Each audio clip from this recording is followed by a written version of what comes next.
प्रिय भक्तगण, आज हम आपको एक कथा का श्रवण करा रही हूँ जो सुनने मात्र से आपके जीवन में सुख, संपत्ति और धन की वर्षा होगी। तो चलिए कथा को प्रारंभ करते हैं। भगवान शिव माता पार्वती से कहते हैं, दुखों का अंत कैसे किया जा सकता है। फिर माता पार्वती कहती हैं, हे देवों के देव महादेव, आपसे भला अच्छा कौन बता सकता है, इसलिए आप ही आज बताइए कि दुखों का अंत कैसे किया जाए। फिर भगवान शिव कहते हैं, हे देवी, आज मैं एक कथा सुनाने जा रहा हूँ, कृपया इसे ध्यान से सुने। अगर आप यह कहानी सुन रहे हैं तो पूरा सुनिए। इस कथा को आधा अधूरा छोड़कर जाने की गलती मत करिएगा, क्योंकि इस पवित्र कथा को पूरा सुनने से मनचाहा फल की प्राप्ति होगी। इसलिए इस कथा को पूरा सुने। आप शिव भक्त हैं तो भोलेनाथ का अनादर ना करें। एक बार संध्या के समय बीरपुर के राजा चंद्रभानु सिंह जंगल से शिकार खेलकर अपने राज्य को वापस लौट रहे थे कि तभी रास्ते में उन्होंने देखा एक बालक जलती हुई चिता के पास खड़ा था। बालक को देखकर राजा अपने घोड़े से उतरे और बालक के नजदीक जाने लगे। जब राजा उस बालक के नजदीक पहुंचे तो बालक कह रहा था, माँ, मैं तुम्हारी सौगंध खाकर कहता हूँ, मैं एक दिन बहुत बड़ा आदमी बनकर तुम्हारे सपनों को पूरा करूंगा। राजा उसके बिल्कुल नजदीक पहुंच गए और पूछा, बेटा तुम कौन हो? बालक ने कुछ घबरा कर कहा, आप डरो नहीं, मैं बीरपुर का राजा हूं। अभी तुम अपनी माँ के चिता के पास बहुत बड़ा आदमी बनने की सौगंध खा रहे थे। क्या मैं जान सकता हूं कि इस सुनसान जंगल में तुम अपनी माँ की चिता के पास अकेले क्यों खड़े हो? तुम्हारे बाकी संबंधी और रिश्तेदार कहाँ हैं? महाराज, मेरी माँ और मैं इस जंगल में अकेले ही रहते थे, लेकिन मेरी माँ ने मरते समय मुझे बताया कि मेरे दादा अलीगढ़ के धनी सेठ करोड़ी मल थे। मेरी माँ और पिताजी का प्रेम विवाह हुआ था और चूंकि मेरी माँ एक बहुत ही गरीब परिवार से थीं, इसलिए मेरे दादाजी उन्हें पसंद नहीं करते थे।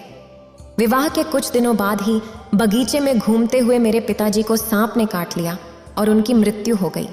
इस पर मेरे दादा दादी ने मेरी माँ को अपशकुनी और मनहूस यह कहते हुए कि उनकी आने से ही मेरे पिता की मृत्यु हो गई, उन्होंने मेरी माँ को घर से निकाल दिया जब वह गर्भवती थी। उस समय वह जंगल में आई और यहाँ एक झोपड़ी बनाकर रहने लगी। यहीं मेरा जन्म भी हुआ। मेरी माँ ने मरते समय मुझसे कहा था कि मैं किसी तरह से गरीबी के जीवन से बाहर निकलूं और धनवान बनूं, योग्य बनूं। महाराज, ये शब्द कहते ही मेरी माँ की प्राण निकल गए। मेरी माँ के जीवित रहते हुए मैं उनसे बड़ा आदमी बनने का वादा नहीं कर पाया था, इसीलिए उनकी चिता के समीप खड़ा होकर इस समय बड़ा आदमी बनने की माँ की आत्मा से वादा कर रहा था।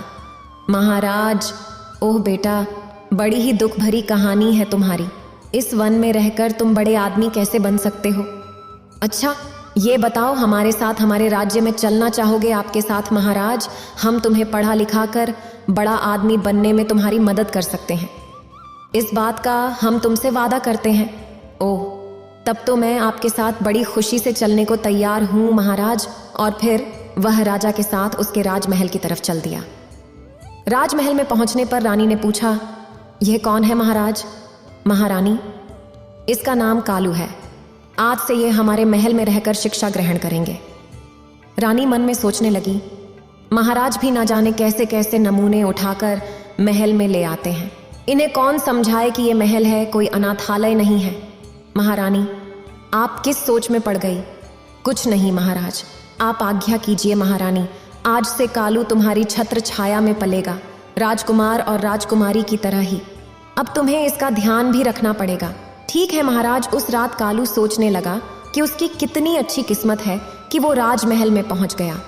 दूसरी तरफ महारानी सोच रही थी कि कालू को महल से निकालने के लिए मुझे कल कुछ करना ही होगा। जिस दिन राजकुमार, राजकुमारी और कालू को भोजन परोसा गया, उस दिन राजकुमार और राजकुमारी को सोने की थाली में खाना दिया गया, जबकि कालू को पत्ते पर भोजन परोसा गया। इससे कालू नाराज हो गया और कहा कि वह पत्ते पर खाना नहीं खाएगा। रानी ने पूछा कि क्या वह पत्तल पर भोजन नहीं कर सकता? कालू ने जवाब दिया कि वह खा सकता है, लेकिन उसे यह भेदभाव पसंद नहीं आया, क्योंकि अन्य लोगों को सोने की थाली में खाना परोसा गया था। रानी ने तब कहा कि अगर वह राजाओं और महाराजाओं की तरह खाना चाहता है तो खाए, वरना न खाए। कालू ने कहा कि वह तब तक नहीं खाएगा जब तक कि उसे सम्मान के साथ सोने की थाली में भोजन नहीं परोसा जाता। इससे नाराज होकर कालू महल से चला गया और उसी जंगल की ओर लौट गया जहां से वह आया था। जब महाराज महल में आए और उन्हें पूरी घटना का पता चला, उन्होंने रानी से पूछा कि कालू को सोने की थाली में भोजन क्यों नहीं परोसा गया। रानी ने कहा कि वह कालू की परख करना चाहती थी, जिससे पता चला कि वह बहुत ही घमंडी और चतुर है। इसके सिवा उसके अंदर कोई भी विशेषता नहीं है। वह अपने जीवन में कुछ भी नहीं बन पाएगा। महारानी बेशक उसे पत्ते पर भोजन परोसकर तुम उसकी परीक्षा लेना चाहती थी, परंतु तुमने यह ठीक नहीं किया। वह अभी बालक है, उसे अपमान महसूस हुआ होगा। कहीं वह महल से चला ना जाए। महाराज महल का सुख वैभव छोड़कर वह कैसे जा सकता है भला। राजा तुरंत कालू को महल में ढूंढने लगे, परंतु वह उन्हें महल में नहीं मिला। कालू अवश्य ही जंगल में अपनी झोपड़ी में चला गया होगा। मुझे तुरंत वहां जाकर उस बेसहारा बालक को वापस महल में लेकर आना चाहिए। राजा अपने घोड़े पर सवार होकर जंगल की तरफ निकल चले। इधर जब कालू वापस जंगल में आ गया था, गंगा नदी के किनारे त्रिकुट नाम से एक विशाल वन था, जिसका कोई दूसरा छोर नहीं था। वहीं पर ब्रह्म ऋषि नाम का एक साधु रहते थे। वो बहुत ही करुणामयी थे। जब भी कोई यात्री उस तरफ से गुजरता, साधु महाराज उनसे निवेदन करते कि वे कुछ समय के लिए उनकी कुटिया में विश्राम करें और फिर यात्रा जारी रखें। यात्री उनके निवेदन को स्वीकार कर लेते और उनकी कुटिया में आराम करते। बाद में यात्री उन्हें प्रणाम करके अपने रास्ते निकल जाते। इस प्रकार साधु महाराज उस वन में गुजरने वाले यात्रियों की सेवा किया करते थे। इसी वन में कालू नाम का एक डाकू भी रहता था। लूटपाट करना उसका पेशा था और जो भी यात्री उसे पैसा देने में हिचकिचाता, उसे कालू बिना किसी झिझक के मार डालता था। इसी भय से लोग उस जंगल से गुजरने के लिए 100 बार सोचते थे, और अगर कोई बहादुरी से उस जंगल में प्रवेश करता भी तो डाकू कालू उसे लूट लेता। इस तरह डाकू कालू का खौफ आसपास के सभी गांवों में फैल गया था। एक दिन गांव के कुछ लोग एकत्र हुए और उन्होंने डाकू कालू से मुक्ति पाने की योजना बनाई। एक व्यक्ति ने कहा, कालू डाकू का आतंक दिन प्रतिदिन बढ़ता जा रहा है, हमें इससे कैसे निपटना चाहिए। एक ने कहा, भाइयों, संगठन में बहुत ही शक्ति होती है। यदि हम सब मिलकर उस पर धावा बोल दें तो कैसा रहेगा। इससे तो हम सहज ही उसे अपने कब्जे में ले लेंगे, तब हम उसकी गर्दन काट कर उसे मार देंगे। विचार तो तुम्हारा बहुत ही उत्तम है, तो फिर देरी किस बात की। आज ही कालू डाकू पर धावा बोल दिया जाए। उसी समय सभी लोग अस्त्रों शस्त्रों से लैस होकर चित्रकूट जंगल की ओर चल पड़े। वन में पहुंचकर वो डाकू कालू को ललकारने लगे। कहाँ छिपा हुआ है डाकू? कालू बाहर निकल देख, आज हमें तो लूट नहीं पाएगा, तेरी मौत बनकर आए हैं। आज हम सब से तू बच नहीं पाएगा। शिकार के फेर में झाड़ियों में छुपे डाकू कालू ने जब देखा कि बहुत से लोग उसके खिलाफ बोल रहे हैं, तो वह अचानक चौंक गया। उसने सोचा कि अगर आज वह इस भीड़ के हाथ लग गया तो उसका बचना मुश्किल है, जबकि वे लोग लगातार उसे चुनौती दे रहे थे। डाकू कालू ने सोचा कि यहाँ तो मुझे ये लोग ज़रूर पकड़ लेंगे, मुझे कहीं और छुपना होगा ताकि मैं अपनी जान बचा सकूं। यह सोचकर वह वहां से उठा और चुपचाप वहां से निकल भागा। जल्दी ही उसे साधु की कुटिया दिखाई दी। उसने सोचा कि मुझे इस कुटिया में शरण लेनी चाहिए। वह कुटिया के समीप पहुंचा तो वह बहुत ही हाँफ रहा था। साधु ने उसे देखा और कहा, कौन हो तुम? इस तरह से हाँफ क्यों रहे हो? और इस वीरान जंगल में तुम अकेले क्या कर रहे हो? कौन हो तुम? क्या घर से भाग कर आए हो? नहीं अर्शी, वह ऐसी बात नहीं है। तब कालू ने ऋषि को अपनी राम कहानी सुनाई। तब अर्शी ने कहा, तो तुम बड़ा आदमी बनना चाहते हो? हाँ अर्शी, पर समझ नहीं पा रहा हूँ कि मैं बड़ा आदमी कैसे बनूंगा बेटा। यहाँ पर रहकर तुम बड़े आदमी कैसे बन सकते हो? बड़ा आदमी बनने के लिए बुद्धि की आवश्यकता होती है और बुद्धि विद्या ग्रहण करने से आती है। ओह, परंतु महाराज, मैं विद्या कैसे प्राप्त करूं? मेरे पास तो शिक्षा हेतु कोई धन नहीं है, मुझे कौन पढ़ाएगा? आर्षिवर ने कहा, बेटा, यदि तुम सच्चे दिल से शिक्षा प्राप्त करना चाहते हो तो मेरे आश्रम में रहकर तुम विद्या प्राप्त कर सकते हो। फिर कालू ने किसी तरह से अपनी उखड़ी हुई सांसों पर काबू पाया और कहा, साधु बाबा, कुछ लोग मेरी हत्या करने के लिए वन में मुझे खोज रहे हैं, उनसे मेरी रक्षा कीजिए। जा, तू अंदर कुटिया में जाकर छिप जा। कालू ने ऐसा ही किया। और कुटिया के अंदर जाकर छिप गया। तभी कालू को खोजती हुई लोगों की भीड़ कुटिया के पास आ पहुंची और साधु महात्मा से पूछने लगी, बाबा, क्या आपने यहाँ से किसी आदमी को गुजरते हुए देखा है? आप लोग किस आदमी की बात कर रहे हो? हम कालू डाकू की बात कर रहे हैं साधु बाबा। उसने मासूम और निहत्थे लोगों को लूटकर बहुत सताया है। वह अपना खजाना भरता है और मौका मिलने पर लोगों की हत्या भी कर देता है। आज हम उसे मारने आए हैं। साधु बाबा, क्या तुम कालू को मारोगे? वह तो पहले ही गंगा नदी में डूबकर मर चुका है। साधु बाबा, तुम क्या कह रहे हो? कालू डाकू मर चुका है? हाँ भाइयों, मेरे कहे पर विश्वास करो और अपने घर वापस लौट जाओ। कालू कुटिया के अंदर छिपा खिड़की से यह सब देख रहा था और सोच रहा था कि आज साधु बाबा की वजह से उसकी जान बच गई। लोग साधु बाबा का बहुत आदर करते थे। उसकी बातों पर विश्वास करके वे वहां से लौट गए। जब लोग चले गए तो डाकू कुटिया से बाहर आया और साधु बाबा से पूछने लगा, साधु बाबा, आपने मेरे बारे में उन लोगों से झूठ क्यों बोला? मैंने उनसे क्या झूठ बोला था? कालू, तुम्हारे अंदर का डाकू मर चुका था, इसलिए तुम डर कर मेरी मदद मांगने आए थे। साधु बाबा, आपकी बात सच है। उनसे धन लूटकर तुम अपना लोक और प्रलोक बिगाड़ रहे हो। इतना सब कुछ करने पर भी क्या तुम्हारे मन को शांति है? तुम निडर होकर अन्य लोगों की तरह जीवन गुजार सकते हो? नहीं, हर समय तुम्हें यही डर बना रहता है कि कहीं कोई तुम्हें मार ना दे। बोलो, सत्य है ना? हाँ साधु बाबा। फिर कुछ सोचकर कालू डाकू ने साधु बाबा से कहा, साधु महाराज, आपकी बातों ने मेरी आंखें खोल दी हैं। मैं भी अन्य लोगों की तरह निडर होकर जीना चाहता हूँ। आप मुझे कोई ऐसा उपाय बताइए जिसको करने से लोग मुझे भी आपकी तरह आदर सम्मान से देखें। मैं वचन देता हूँ कि आप मुझसे जो भी काम करने को कहेंगे मैं उसे करूँगा। ऐसा है तब आओ मेरे पीछे पीछे। तब साधु बाबा एक पर्वत की ओर चल दिए और कालू उनके पीछे पीछे था। पर्वत की तलहटी में पहुंचने पर साधु महाराज ने कहा, कालू, इन 2 पत्थरों को अपने सिर पर उठाकर पहाड़ पर मेरे पीछे पीछे चलो। अच्छा। साधु बाबा कालू ने ऐसा ही किया और उसने दोनों पत्थर उठा लिए और अपने सिर पर रखकर साधु बाबा के पीछे पीछे चलने लगा। कुछ ही कदम चलने पर वह थकने लगा। तब साधु महाराज ने पूछा, क्या हुआ? कालू ने कहा, साधु बाबा, ये पत्थर बहुत भारी हैं। साधु ने कहा, अच्छा, एक पत्थर फेंक दो। कालू ने तुरंत एक पत्थर फेंक दिया और फिर से साधु के पीछे चलने लगा। कुछ दूर जाने पर कालू ने कहा, साधु बाबा, यह अकेला पत्थर भी कम भारी नहीं है। अब मैं चढ़ाई नहीं कर सकता। साधु ने कहा, ठीक है, इसे भी नीचे फेंक दो और मेरे पीछे आओ। कालू ने दूसरा पत्थर भी फेंक दिया और साधु के पीछे पहाड़ पर चढ़ने लगा। अब वह आसानी से पहाड़ की चोटी पर पहुंच गया। वहां पहुंचकर कालू ने कहा, साधु बाबा, आप मुझे यहाँ पर क्यों लाए हैं? तुम्हें एक शिक्षा देने के लिए। देखो, अब तक तुम्हारे सिर पर लूट मार और हत्या रूपी 2 भारी पत्थरों का बोझ था जो तुम्हें जनप्रिय रूपी पहाड़ पर चढ़ने नहीं देता था। इसीलिए तुम एक काम करो, आज से तुम लूट मार और हत्याएं करना बंद कर दो। जिन लोगों का धन तुमने आज तक लूटा है उन्हें वापस कर दो।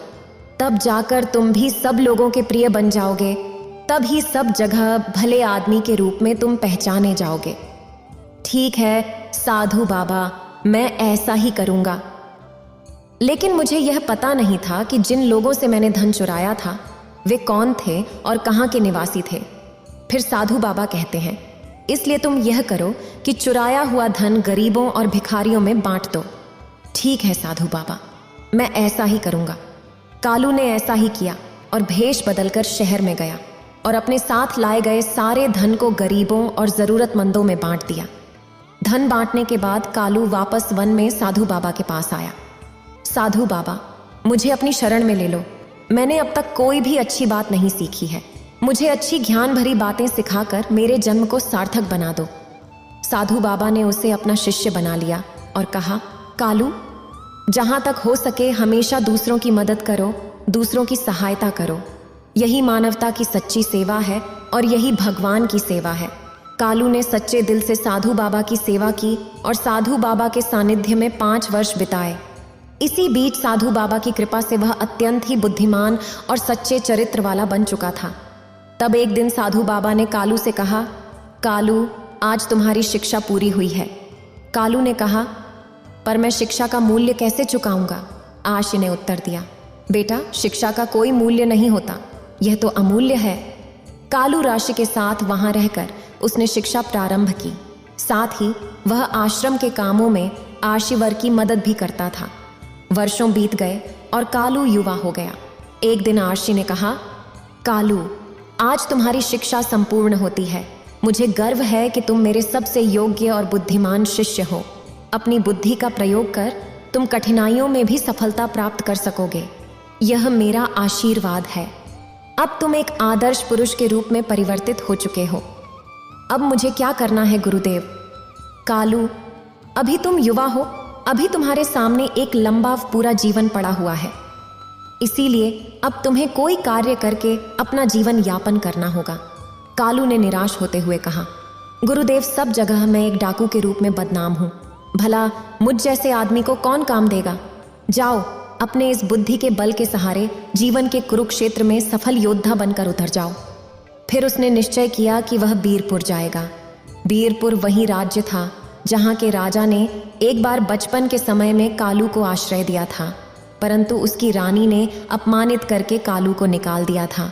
जब कालू बीरपुर में पहुंचा तब उसे मालूम हुआ कि वहां के मंत्री की आकस्मिक मृत्यु हो चुकी है और इसीलिए मंत्री का पद खाली पड़ा था। राजमहल की राज्यसभा में आज मंत्री के खाली पड़े पद पर योग्य उम्मीदवार का चुनाव करना था। कालू भी उस समय राजा के दरबार में पहुंच गया और वहां पर जो कुछ भी घटित हो रहा था उसे कालू बड़े ही ध्यान से देखने लगा। उस समय राजा अपने सिंहासन पर बैठे थे और उनके सेनापति ने कहा, महाराज, मंत्री की आकस्मिक मृत्यु से मंत्री का पद रिक्त हो गया है। यह पद ज्यादा दिनों तक खाली नहीं रखना चाहिए। सेनापति जी, आप बिल्कुल ठीक कह रहे हैं। आज तक जो परंपरा चली आ रही है उसी के अनुसार मंत्री के पुत्र सारंग को मंत्री का पद सौंपा जाएगा। पर क्या सारंग इस पद के लायक है? चाहे लायक हो या ना हो, राजकीय परंपरा के अनुसार यह पद उसे ही सौंपा जाएगा। हम अब दरबार में इसकी घोषणा करेंगे। इतने में कालू आगे बढ़ा और बोला, महाराज, समय के साथ पुरानी परंपराओं को बदल देना ही समझदारी है। तब एक युवक ने कहा, मेरा नाम यश है महाराज, और मैं मंत्री पद के लिए अपना नाम पेश करना चाहता हूं। कालू ने अपना नाम यश बताया ताकि राजा चंद्रभानु सिंह उसे पहचान ना पाए। बहुत सालों के बाद राजा चंद्रभानु सिंह बूढ़े हो चुके थे। फिर कालू ने कहा, महाराज, आप जैसे चाहें उसी प्रकार मेरी परीक्षा ले सकते हैं। यदि मैं आपकी कसौटी पर खरा उतरा तो ठीक है, वरना आप मुझे जो सजा देना चाहें दे सकते हैं। युवक, तुमने जो सलाह दी है राजकीय परंपराओं को बदलने की, हम उसे मानते हैं। उस सलाह पर हम तभी अमल कर सकते हैं जब तुम हमारे द्वारा ली गई परीक्षा में उत्तीर्ण हो जाओगे। हम सारंग और तुम्हारी दोनों की परीक्षा लेंगे। जो भी इस परीक्षा में उत्तीर्ण होगा उसे हम बीरपुर का मंत्री बनाएंगे राजा चंद्रभानु सिंह के आदेश पर। सोने की म्यान में रखी हुई 2 तलवारें तुरंत राज दरबार में पेश की गई। तब राजा चंद्रभानु सिंह ने सारंग को एक तलवार दी और कहा, सारंग, तुम्हें उत्तर दिशा में जाना है और वहां के समीप राज्य केसरपुर में जाकर वहां के राजा केसर सिंह को यह भेंट देकर आना है। उसके बाद महाराज ने एक सोने की तलवार यश को दी। कहा, यश, तुम्हें पश्चिम दिशा के सीमावर्ती राज्य विशालपुरम में जाकर राजा विशाल तक ये भेंट पहुंचानी है। दोनों उसी समय तलवारें लेकर अपनी अपनी दिशाओं की ओर चल दिए। जब सारंग उत्तर दिशा में स्थित केसरपुर राज्य के दरबार में पहुंचा तब उसने वहां के राजा से कहा, राजन, मैं बीरपुर के राजा चंद्रभानु सिंह के द्वारा भेजा गया राजदूत हूं। हमारे महाराज ने आपके लिए यह सोने की तलवार उपहार में भेजी है। राजदूत, हम आपके महाराज की इस उपहार को स्वीकार करते हैं। लेकिन जब हमारे महाराज ने तलवार को म्यान से निकाला तो उन्होंने देखा कि तलवार की नोक पर लाल रंग लगा हुआ था। राजा ने पूछा, यह क्या? तलवार की नोक पर लाल रंग क्यों लगा है? राजदूत, इसका क्या अर्थ है? हम इसे समझ नहीं पा रहे हैं। तब सारंग ने मन ही मन सोचा, तलवार की नोक पर लगे इस लाल रंग का क्या मतलब हो सकता है? मैं इसका मतलब नहीं जानता। फिर भी इस समय राजा केसर सिंह के सवाल का उत्तर न देना ठीक नहीं होगा।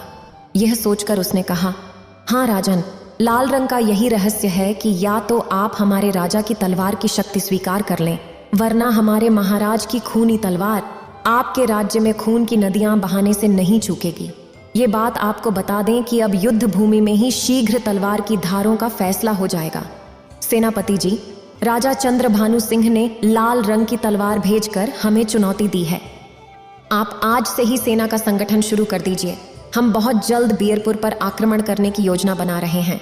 यह सुनकर महाराज शारंग घबरा कर वहां से चले गए। वहीं दूसरी ओर जब कालू विशालपुरम पहुंचा और वहां के राजा के सामने पेश हुआ तो राजा ने कहा, राजदूत, इस तलवार की नोक पर लगा लाल रंग हमें समझ नहीं आ रहा है। इसका क्या मतलब है? कालू ने गहरी सोच में पड़ने के बाद कहा, महाराज, हमारे राजा आपका बहुत सम्मान करते हैं। यह तलवार उसी सम्मान का प्रतीक है। तलवार की नोक पर लाल रंग लगाने का मतलब है कि हमारा राजा और उसका राज्य आपकी मित्रता के लिए किसी भी हद तक जा सकते हैं। राजा ने खुश होकर कहा, बहुत अच्छी बात है। मैं आपके राजा की इस मित्रता की तलवार को स्वीकार करता हूँ और उनका हार्दिक धन्यवाद करता हूँ। मैं भी पूरी कोशिश करूँगा कि आपके राजा का सच्चा मित्र बनूं। मेरा तन मन हमेशा उनके लिए समर्पित रहेगा। इसके बाद राजा ने कहा, राजदूत, मैं आपके राजा को इस सेना की एक टुकड़ी और कुछ बहुमूल्य उपहार भेंट कर रहा हूँ। कालू ने धन्यवाद कहा और वह सेना की उस टुकड़ी और बहुमूल्य उपहारों के साथ बीरपुर की ओर चल पड़ा। इधर केसरपुर की सेना ने हरिनगर की ओर कूच कर दिया। सारंग, यश दोनों ही बीरपुर में पहुंचे।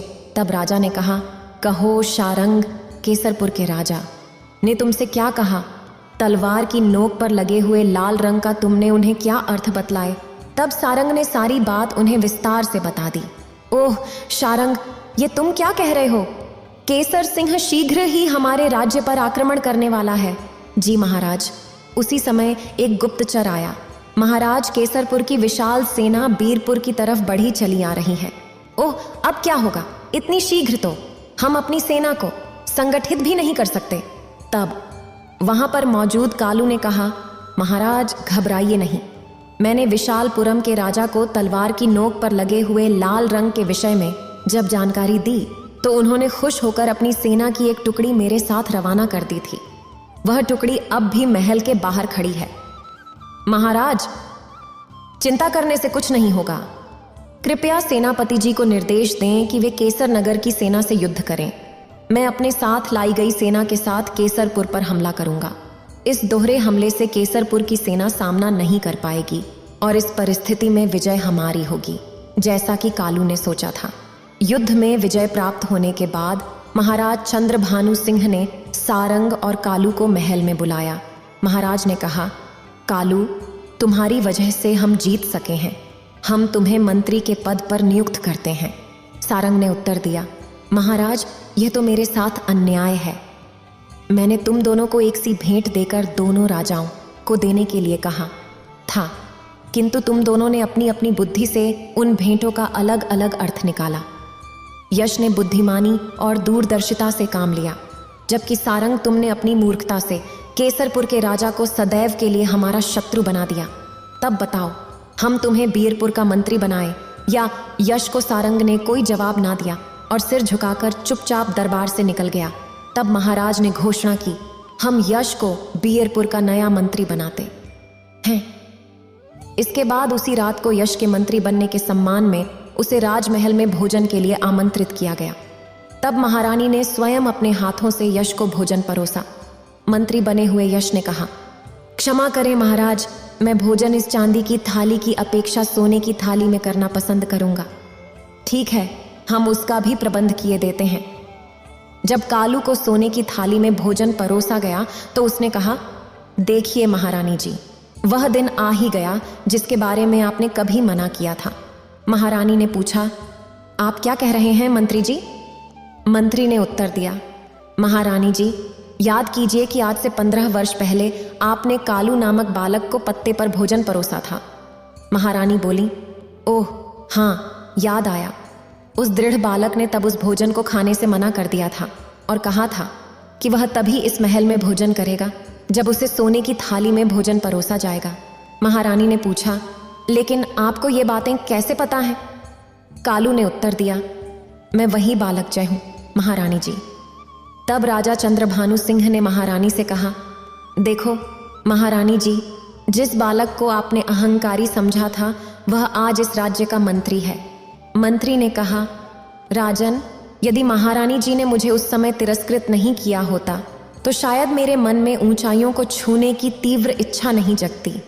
मैं तो महारानी जी का एहसानमंद हूँ, यह तो आपकी विनम्रता है। इस तरह से मंत्री ने कुशलतापूर्वक मंत्री का पद संभाला। फिर एक दिन राजा चंद्रभानु सिंह ने कालू को एक पत्र दिया और कहा, तुम ऊधमपुर राज्य जाओ और वहां के राज्य में चोरी छपाटी काफी बढ़ गई है। कृपया तुम जाकर अपने विवेक से उस राज्य को चोरों से मुक्त कराओ, क्योंकि वहां का राजा ने मुझे पत्र लिखकर भेजा है सहायता के लिए। फिर कालू ने ऊधमपुर की दिशा की ओर चल पड़ा और एक दिन और एक रात चलकर वहां पहुंच गया। वह राजा शशिकांत सिंह के पास पहुंचा और बोला, राजा चंद्रभानु सिंह ने आपके नाम यह पत्र भेजा है। राजा ने पूछा, ओ, राजा चंद्रभानु सिंह जी ने मदद के लिए तुम्हें भेज दिया है कालू से पत्र लेकर? फिर राजा ने वह पत्र पढ़ा जिसमें लिखा था, यह पत्र लेकर जो व्यक्ति आपके पास आ रहा है वह 5 वर्ष से मेरे पास मंत्री के पद पर है। मेरे साथ 5 वर्ष बिताने के बाद अब उसका मन पूरी तरह से साफ हो गया है और मेरी शिक्षा से उसकी बुद्धि तीव्र हो गई है। इसीलिए मैं चाहता हूं कि आप इसे अपना विशेष सलाहकार नियुक्त कर लें। आपका हितैषी राजा चंद्रभानु सिंह। पत्र पढ़ने के बाद राजा सोचने लगे, ये आदमी एक समय कुख्यात डाकू रहा है और फिर एक राज्य में मंत्री रहा है। क्या इसे विशेष सलाहकार जैसे महत्वपूर्ण पद पर नियुक्त करना ठीक रहेगा? परंतु तभी उनके दिमाग में दूसरा विचार आया। पूर्व में चाहे ये आदमी कुछ भी रहा हो, परंतु जब राजा चंद्रभानु सिंह जैसे अनुभवी राजा ने बताया है तो निश्चय ही ये उपयोगी होगा। मन में ये विचार आते ही उन्होंने कालू से कहा, तुम्हारा क्या नाम है? जी महाराज, मेरा नाम कालू है। कालू, आज से हम तुम्हें अपना विशेष सलाहकार नियुक्त करते हैं। ओह महाराज, तब तो मैं बड़ा ही सौभाग्यशाली हूँ। उस दिन राजा शशिकांत सिंह कालू के साथ राज दरबार में पहुंचे और उनसे कहा, कालू, आज से तुम यहीं पर बैठा करोगे। हे महाराज। कालू ने अभी अपना स्थान ग्रहण किया था कि तुरंत ही कुछ लोग अपनी शिकायत लेकर दरबार में आए। उनमें 3 पुरुष और एक वृद्ध महिला थे। एक पुरुष ने आगे बढ़कर महाराज से कहा, महाराज, इस बूढ़ी महिला ने हमारा सारा धन हड़प लिया है। कृपया न्याय करें और हमें हमारा धन वापस दिलवाइए। महाराज ने कहा, पहले हमें सभी विवरण बताओ, तब हम कोई निर्णय ले पाएंगे। इस पर वृद्ध महिला ने आगे बढ़कर कहा, महाराज, ये तीनों झूठ बोल रहे हैं। मैं शुरू से ही आपको पूरी बात बताऊंगी। और उसने अपनी कहानी सुनाना शुरू किया। महाराज, ये 4 व्यापारी आपके राज्य में व्यापार करने आए थे और यहाँ उन्होंने भारी मुनाफा कमाया, जिससे उनके पास काफी धन इकट्ठा हो गया। फिर बुढ़िया ने कहानी सुनाते हुए बताया कि एक दिन ये 4 लोग अपना संपूर्ण धन लेकर उसके पास आए। उन्होंने कहा, बुढ़िया माँ, हम इस राज्य में नए हैं और हमारे पास काफी धन है। कृपया हमारे धन की रक्षा करो। बुढ़िया ने पूछा, मैं रक्षा कैसे करूं? हम तुम्हारे घर के आंगन में धन गाड़ देंगे और जिस दिन हम चारों एक साथ आकर अपना धन मांगें, उस दिन तुम हमें धन वापस कर देना। अगर हम में से कोई एक आकर धन मांगे तो उसे मत देना। यह तो बहुत सरल है, पर मेरे लिए क्या है? व्यापारियों ने कहा, बूढ़ी माँ, इसके बदले में हम भी तुम्हें धन देंगे। बुढ़िया ने तब कहा, तब मुझे तुम्हारी बात मंजूर है। उन्होंने घर में गड्ढा खोदा, 2 बड़ी पोटलियां धन से भरी और उसे वहां रखकर मिट्टी से ढक दिया। फिर वो चारों बोले, बूढ़ी माँ, हम हर शाम को यहाँ भोजन करने आया करेंगे। बुढ़िया ने कहा, बड़े शौक से आओ बेटो, रोज शाम को। जब वे भोजन करने आते तो बुढ़िया से पूछते, हमारा सारा धन सुरक्षित तो है ना? बुढ़िया ने जवाब दिया, हाँ बेटा, तुम्हारा धन पूरी तरह सुरक्षित है। एक दिन जब उन 4 व्यापारियों ने खजाने की जगह को खोदा तो वहां पर धन अभी भी वैसा ही था जैसा छोड़ा गया था। अब उन्हें उस बुढ़िया की ईमानदारी पर कोई संदेह नहीं रहा। उसकी ईमानदारी से प्रसन्न होकर उन्होंने उसे 5 स्वर्ण मुद्राएं दी और कहा, बूढ़ी माँ, ये मुद्राएं रख लो, ये तुम्हें काम आएंगी। झुक झुक जियो मेरी बेटे। लेकिन उन चारों में से एक के मन में लालच जाग उठा। उसने सोचा कि यदि वह बूढ़ी को धोखा देकर सारा धन हड़प ले तो उसकी जिंदगी बिना किसी मेहनत के आराम से गुजरेगी। एक दिन जब वे चारों व्यापारी घर के बाहर एक पेड़ के नीचे चौपट खेल रहे थे, तभी उनमें से एक ने दूसरे से कहा, तुम बूढ़ी माँ से जाकर कह दो कि वह जल्दी से खाना बना दे, बहुत भूख लग रही है। ठीक है, मैं अभी जाता हूँ, और घर की ओर चल दिया। वह सोच रहा था कि यह सबसे अच्छा मौका है जब उसके साथी बाहर व्यस्त हैं और वह अकेले धन को हड़प सकता है। घर के अंदर पहुंचकर उसने बूढ़ी माँ से कहा, बूढ़ी माँ, हमें इस वक्त सारे धन की आवश्यकता है। मेरे साथियों ने धन लाने के लिए मुझे भेजा है। सारे धन की एक साथ तुम लोगों को इस समय क्या आवश्यकता आ पड़ी? बूढ़ी माँ कहती हैं, मेरी बात पर तुम्हें यकीन नहीं हो रहा तो तुम बाहर जाकर मेरे साथियों से पूछ लो। तब बुढ़िया घर के दरवाजे पर आई और बाहर बैठकर चौपट खेल रहे व्यापारियों से बोली, तुमने जयंत से जो कहा है क्या वह ठीक है? हाँ बूढ़ी माँ, ठीक है, परंतु जरा जल्दी कर दो। तब बुढ़िया घर के अंदर आई और बोली, तुम्हारे साथी भी तुम्हारी बात का समर्थन कर रहे हैं, इसीलिए गड्ढे को खोदकर तुम अपना धन ले जा सकते हो। अच्छा बूढ़ी माँ, वह व्यक्ति मन ही मन में सोच रहा था कि मेरी चाल कामयाब हो गई। वह व्यक्ति फटाफट खड्डा खोदने में जुट गया। बड़ी ही तेजी के साथ उसने सारा खड्डा खोद लिया और धन के 2 बड़े बड़े थैले निकालकर बाहर रख दिए और बूढ़ी माँ से बोला, बूढ़ी माँ, तुम जरा एक लोटा पानी ला दो, मुझे बड़ी ही प्यास लग रही है। अब भी लाई बेटा। और फिर बुढ़िया पानी लेने चली गई। इतने में पलक झपकते ही वह व्यक्ति ने दोनों धन से भरे हुए थैले उठाए और घर के पिछवाड़े में एक घोड़ा खड़ा था, उसकी पीठ पर लाद कर वह तुरंत वहां से फरार हो गए। दूसरी ओर उनके साथी जो बाहर बैठकर चौपट खेल रहे थे, वह सोचने लगे कि मेरा मित्र अभी तक क्यों नहीं लौटा। उन्होंने कहा, चलो अब तक तो खाना तैयार हो गया होगा, अंदर चलते हैं। वे तीनों अंदर गए और बूढ़ी माँ से बोले, खाना तैयार है क्या? हमने तो बहुत पहले अपने मित्र को खाना बनाने के लिए कहा था। बुढ़िया ने कहा, उसने मुझसे कुछ नहीं कहा, वह व्यक्ति तो सारा धन लेकर तुम्हारे पास गया है। जब तीनों व्यापारी यह सुनता है तो सदमे में पड़ जाता है और कहता है, लेकिन तुमने उसे अकेले सारा धन क्यों सौंपा? मैं दरवाजे पर आई थी और तुमने कहा था कि जल्दी करो। हमने तो सिर्फ खाना जल्दी बनाने को कहा था। क्या तुम्हारे मित्र ने तुम्हें धोखा दिया है? फिर बुढ़िया ने अपनी कहानी पूरी करते हुए कहा, महाराज, यही है सारी कहानी, बताइए इस घटना में मेरा क्या दोष है? फिर तीनों व्यापारी कहता है, वो बुढ़िया झूठ बोल रही है, अवश्य ही इसे इस बात का पता है कि मेरा मित्र धन लेकर कहाँ पर गया है। महाराज, हम सब पर दया करें, इससे हमारा सारा धन वापस दिलवाने की कृपा करें। महाराज सोचने लगे, ओह बड़ा ही विचित्र झगड़ा है, ये कैसे इन लोगों का निपटारा करूं? क्यों ना कालू से इस झगड़े का निपटारा करने के लिए कहूं, इस प्रकार कालू के विवेक की परीक्षा भी हो जाएगी। यह सोचकर उन्होंने कालू से कहा, कालू, क्या तुम इन लोगों के झगड़े का निपटारा कर सकते हो? अवश्य महाराज, यदि आपकी आज्ञा हो। तो कालू ने बूढ़ी औरत से पूछा, बूढ़ी माँ, जब चारों व्यापारी तुम्हारे पास धन रखने के लिए आए थे तो उन्होंने तुमसे क्या कहा था जी? इन्होंने कहा था कि ये सारा धन हम तुम्हारे आंगन में गाड़ जाएंगे। जब हम चारों एक साथ आएंगे तभी उस धन को देना, किसी एक के मांगने पर मत देना। क्यों भाइयों, बूढ़ी माँ ने जो कुछ कहा क्या वो सच है? तुम्हें क्या कुछ कहना है? हमें कुछ नहीं कहना श्रीमान। बूढ़ी ने आपको जो कुछ बताया है वह सत्य है, लेकिन इसने हम तीनों से पूछे बिना ही हमारे चौथे साथी को सारा धन दे दिया। यही हमारी शिकायत है। तुम लोगों ने बूढ़ी से कहा था कि चारों एक साथ आकार मांगने पर ही धन देना, अन्यथा नहीं देना। हाँ, यही सच है। उसी तरह जब तुम सब आकर बूढ़ी माँ से पैसे मांगो तभी उसे तुम्हें पैसे देने हैं, अन्यथा नहीं। हाँ महोदय, फिर आप यहाँ बूढ़ी माँ की शिकायत क्यों लेकर आए हैं? अपने चौथे साथी को साथ लेकर आओ और तब सभी मिलकर उससे अपने पैसे मांगो। यदि उस समय बूढ़ी माँ पैसे नहीं लौटाती है तब उसे दोषी माना जाएगा। तीनों व्यापारी इस बात पर विचार करने लगे। यह व्यक्ति ने बड़ी चालाकी से हमें हमारे ही शब्दों के जाल में फंसा दिया।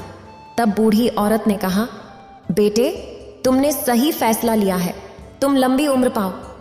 जब व्यापारी सिर झुकाकर वहां से जाने लगे तब कालू ने कहा, रुको, मुझे तुम तीनों पर शक हो रहा है। क्या कोई अपनी मेहनत से कमाई हुई धनराशि किसी अजनबी के घर में छुपाएगा? धन की सुरक्षा के और भी उपाय होते हैं। सच सच बताओ, तुम्हें यह धन कहाँ से मिला? महाराज, हमने व्यापार से यह धन कमाया है, यही सच है। वे बोले, सच बताओ, वरना मैं तुम्हारी खाल में भूसा भरवा दूंगा। कालू ने कहा, नहीं महाराज, हम सच कह रहे हैं। वे बोले। कालू ने फिर कहा, जल्लादों को बुलवाओ, वे ही इनसे सच उगलवाएंगे। नहीं, जल्लादों को मत बुलवाओ, हम सच बताते हैं। तो बताओ सच क्या है? सच ये है कि हम चारों साथियों का एक चोरों का गिरोह था, और जो धन हमारा चौथा साथी लेकर फरार है, वह धन भी चोरी से ही इकट्ठा किया हुआ था। महाराज ने कहा, ओह, तो तुम लोग चोर हो जी महाराज। महाराज ने तुरंत आदेश दिया कि इन तीनों को कारागार में डाल दिया जाए, और उस बूढ़ी औरत को पूरी इज्जत के साथ राजमहल से विदा कर दिया गया। महाराज ने कालू से कहा, कालू, तुम परीक्षा में खड़े उतरे, तुम्हें हमने अपना विशेष सलाहकार बनाकर उचित किया है। हमें इस फैसले पर सदैव गर्व रहेगा। उस दिन के बाद से राजा शशिकांत सिंह कालू से सलाह लेकर ही अपना प्रत्येक कार्य करते थे।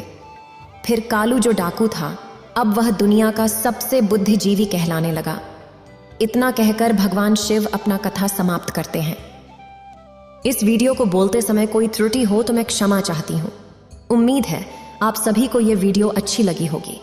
अगर आप शिव के सच्चे भक्त हैं तो चैनल को सब्सक्राइब और वीडियो को लाइक करके कमेंट में हर हर महादेव लिख दीजिए।